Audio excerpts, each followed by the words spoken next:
हदीनात पेश कर रहे थे उमैरुर रहमान साहिब। दुआ करते हैं अल्लाह रब्बुल इज़्ज़त से आपको मज़ीद बरकतें अता फ़रमाएँ। दौरान नात तशरीफ़ लाए मोहतरम मुकर्रम डॉक्टर इखलाक अहमद साहिब, मोहतरम मुकर्रम डॉक्टर महबूबुल हसन बुखारी साहिब, आपको समीने कल्ब से खुशामदीद कहते हैं। अल्लाह रब्बे करीम आपका आना कबूल मंजूर फरमाए। नवान से मैं डॉक्टर फजलुर रहमान अंसारी अल-कादरी अलैहिर्रहमा की मायानाज किताब पर तबसरा करने के लिए गुजारिश कर रहा हूँ। जामिया अलीमिया इस्लामिया के तालिब इल्म मोहतरम मुकर्रम जनाब फैसल अहमद साहिब तशरीफ़ लाए और डॉक्टर फजलुर रहमान अंसारी अल-कादरी अलैहिर्रहमा की किताब पर तबसरा पेश फरमाएं।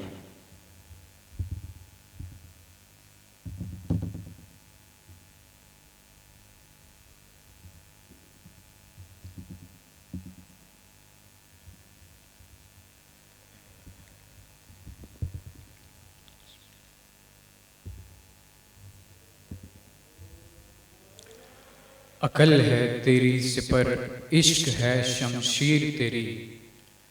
अकल है तेरी सिपर इश्क है शमशीर तेरी।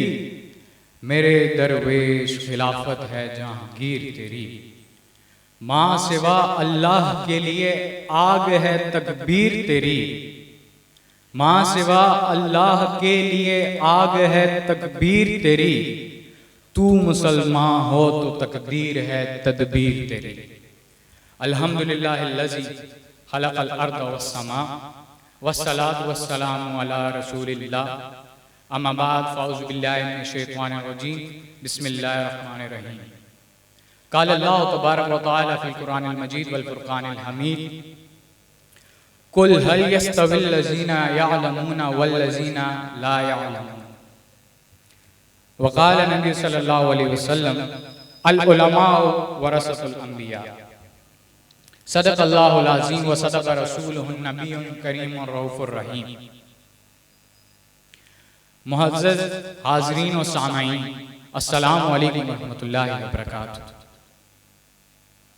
आज अज़ीम मुबल्लिग़े इस्लाम और नामवर आलिम दीन, अज़ीम मुसन्निफ़ माहिर उलूम शर्किया और गरबिया, अजीम फ़लसफ़ी और मंतकी, माहिर उलूम सियासियात और इक़्तिसादियात, वाक़िफ़ समाजियात और इमरानियात, मायानाज़ व बेमिसाल मुबल्लिग़े इस्लाम डॉक्टर हाफिज़ फज़लुर रहमान अंसारी अल-कादरी अलैहिर्रहमा के उर्स के मौका पर उनकी नाक़ाबिल फ़रामोश तसानीफ़ में से एक तसनीफ़ इस्लाम एंड वेस्टर्न सिविलाइजेशन पर तबसरा करने के लिए आपके सामने हाजिर हुआ हूं।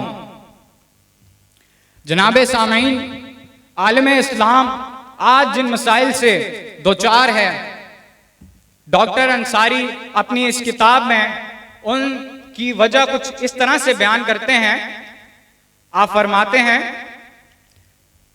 कि the Muslim world is passing today through a crisis unprecedented in her history. The crisis had been created by the impact of Western civilization on the world of Islam. It began when, after enslaving the Muslim world politically, and Western imperialist powers planned their subtle energy of crushing the spirit of cultural self-determination among the Muslims. On the one hand, and of introducing a system of education which aimed at enslaving the Muslim mind on the other. The Western imperialist power executed their strategy with brutality at their command, while Muslim counter-planning proved to be hopelessly inadequate in every way. And the net result of all this has been that today, although most of Muslim territories have regained their political freedom, Islam has not been able to regain freedom for itself.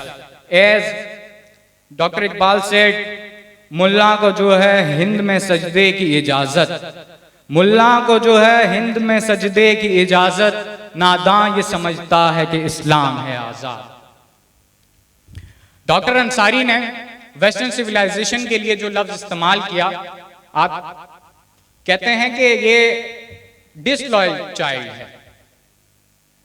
The western civilization is in a way the child of Islam, but it is a disloyal child because its progress, except for technological aspect, has taken place in direction which is diametrically opposed to the Islamic way of life, as well be evident from the forthcoming discussions.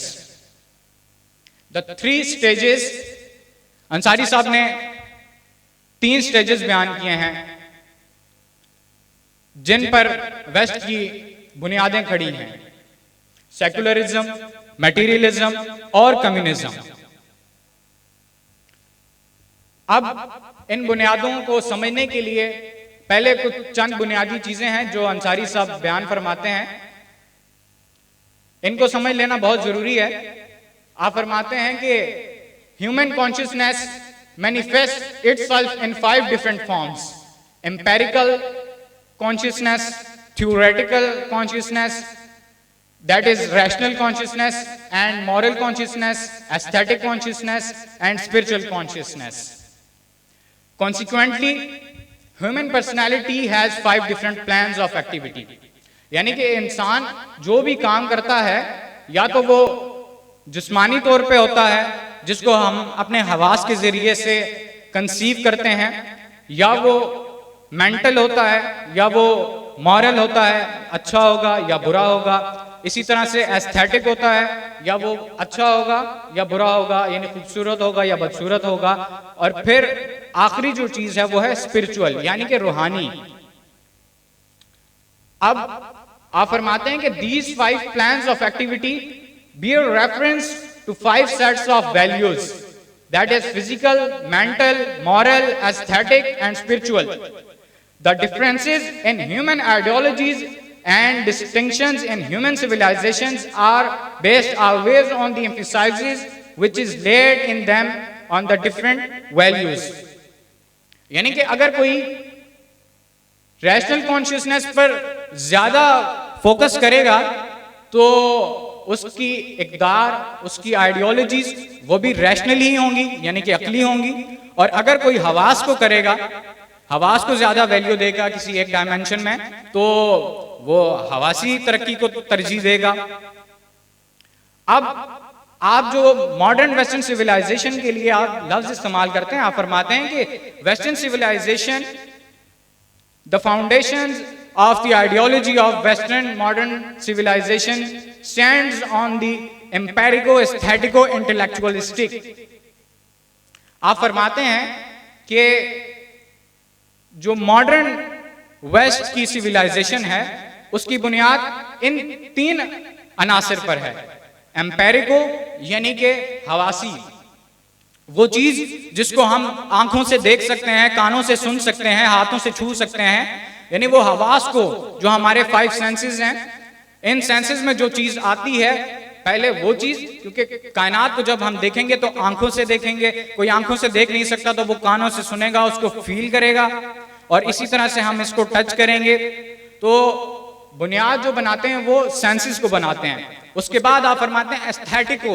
एस्थेटिको से मुराद ये है कि या तो वो बहुत खूबसूरत है या वो बदसूरत है। जब भी हम किसी चीज को देखते हैं तो या हमारे दिल में ख्याल आता है कि यार दिस इज वेरी गुड, ये बहुत अच्छा है, और या नहीं this is not that much fair, कि ये इतना अच्छा नहीं है।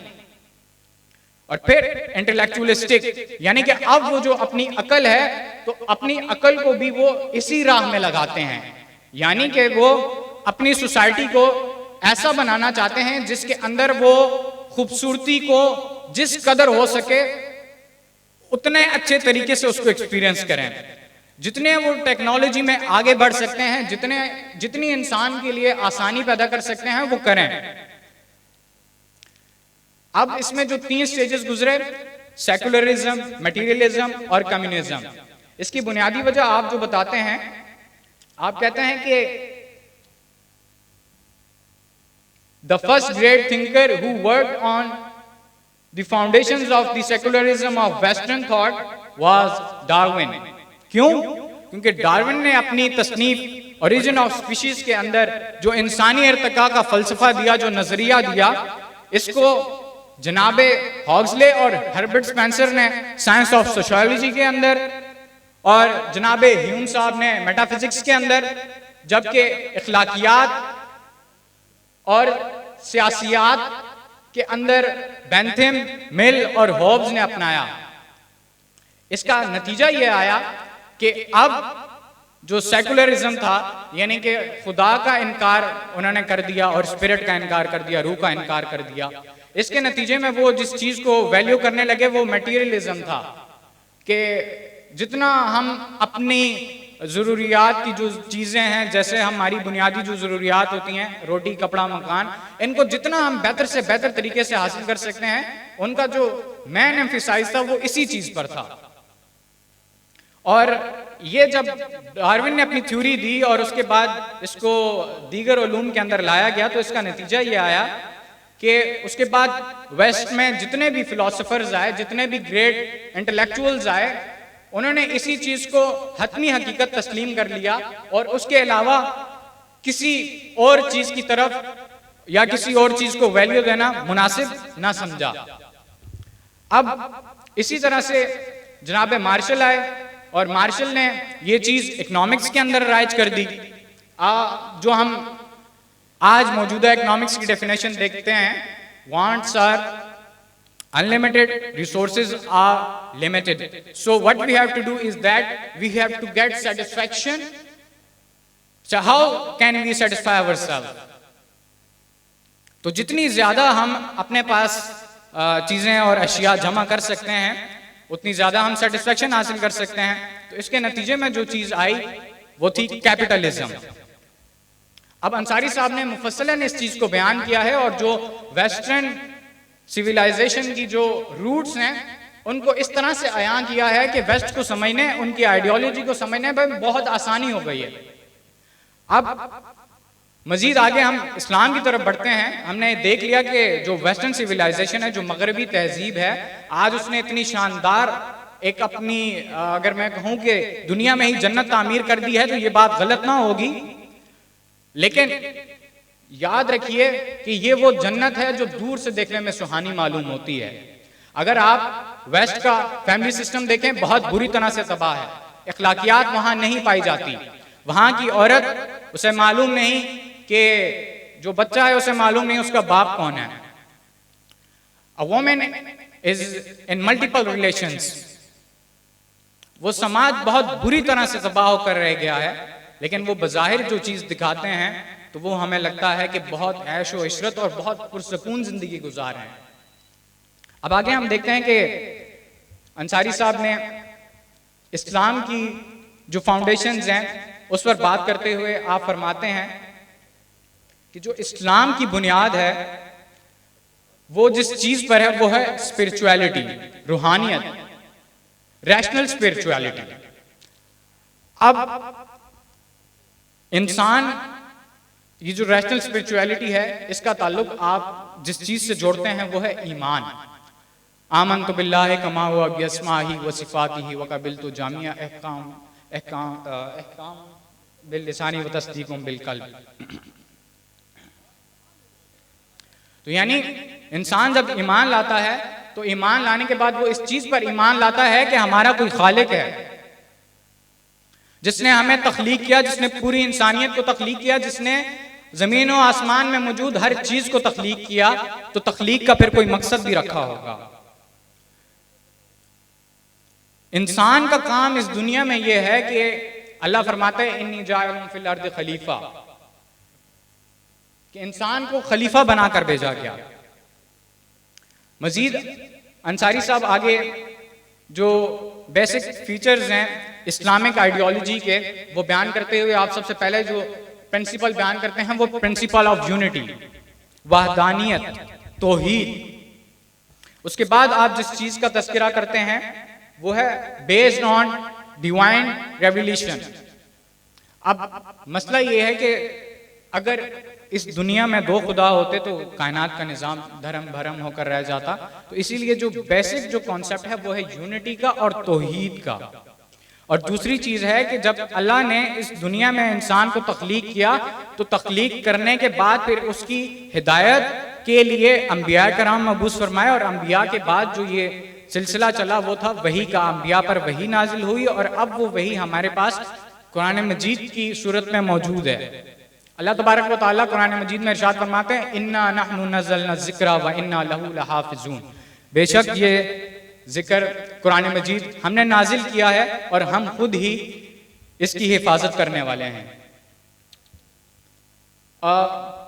वक्त की किल्लत के बायस एक बहुत ही प्यारा और जो उसूल इन्होंने अंसारी साहब ने यहाँ पर बयान किया, जो प्रिंसिपल है, जो मुझे बज़ात खुद बहुत अच्छा लगा और जो इस इदारे में आने के बाद और तमाम असातिज़ा से पढ़ने के बाद मालूम हुआ। पहले इस्लाम की जो इमेज थी वो कुछ और थी, लेकिन इस इदारे में आए और इदारे में आने के बाद पता चला कि इटसेल्फ इस्लाम है क्या। मैं बहुत मशकूर हूँ जनाब उस्ताद सैयद जुल्करनैन साहब का, डॉक्टर अंसारी साहब का और तमाम असातिज़ा का कि जिन्होंने हमें आज इस काबिल बनाया कि हम कुछ ना थे, आज हम इस काबिल हुए कि अब हम यहाँ खड़े होकर आपके सामने कुछ गुफ्तगू कर सकते हैं, और हम इस काबिल हो गए कि अपनी तख्लीक का मकसद और खुदा ने हमें जिस काम के लिए बनाया उस मकसद की तरफ हम गामजन हैं। अब मैं उसूल की तरफ आता हूँ। जो आप 10वां उसूल बयान करते हैं वो है अलाइड टू रीजन। आप फरमाते हैं कि the 10th basic feature of Islamic ideology is that it is allied to reason.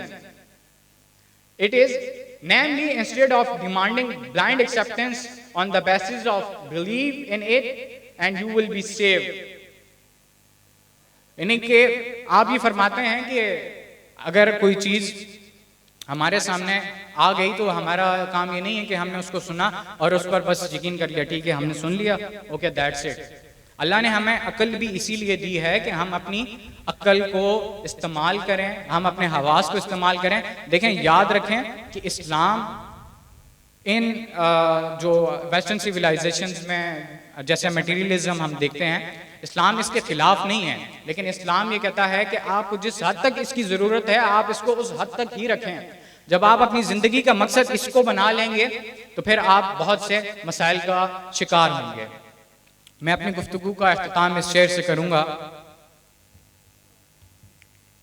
वो ज़माने में मुअज़्ज़ज़ थे मुसलमान होकर, वो ज़माने में मुअज़्ज़ज़ थे मुसलमान होकर, और हम ख्वार हुए तारिके कुरान होकर।